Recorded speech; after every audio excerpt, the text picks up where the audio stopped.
தமிழக மக்களே வணக்கம். இன்றைய தினமொழியில் இன்றைக்கி சொல்கிற ஆலோசனை என்னவென்றால், உங்கள் பிள்ளைகளிடத்தில் அதிகமாக பாசத்தை காட்டாதீங்க. உங்கள் பிள்ளைகளிடத்தில் அதிகமாக உங்கள் பாசத்தை வெளிப்படுத்தாதீங்கன்னு சொல்கிறேன்.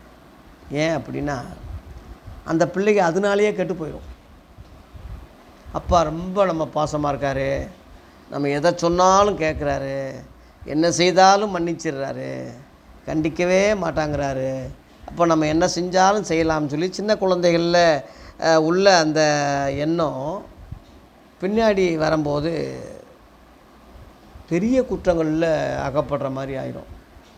நம்ம அப்பா தானே ஒன்றும் செய்ய மாட்டார்ல, வைக்க மாட்டார்ல.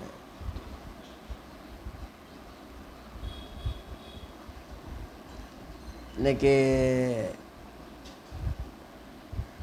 அப்பாக்காரங்க அதிகாரத்தில் இருக்கிறாங்கன்னு சொல்லி பிள்ளைகள் துணிகரமாக பாவம் செய்கிறது உண்டு.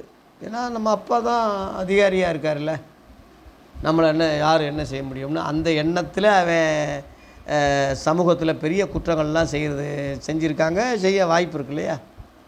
அதுபோல் நீங்கள் பிள்ளைகள் மேலே ரொம்ப பாசமாக இருந்தால் கேட்குறதெல்லாம் வாங்கி கொடுத்து பிள்ளைகளுக்காகவே பிள்ளைகள் நல்லா கவனிப்பாங்க.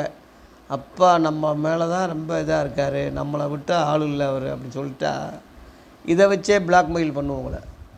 அப்பா செத்துருவேன், இப்படி செய்யாட்டினா செத்துருவேன், இப்படி செய்யாட்டினா இப்படியே சொல்லி உங்கள் பலகீனத்தை பயன்படுத்தி தப்பான காரியங்களை அந்த பிள்ளைகள் போகிறதுக்கு ஏதுவாயிடும்.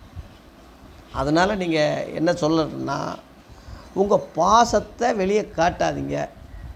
அவங்க மேலே ஒரு கடினமாக நடக்கிற மாதிரியே, கண்டிப்பாக இருக்கிற மாதிரியே நடிங்க.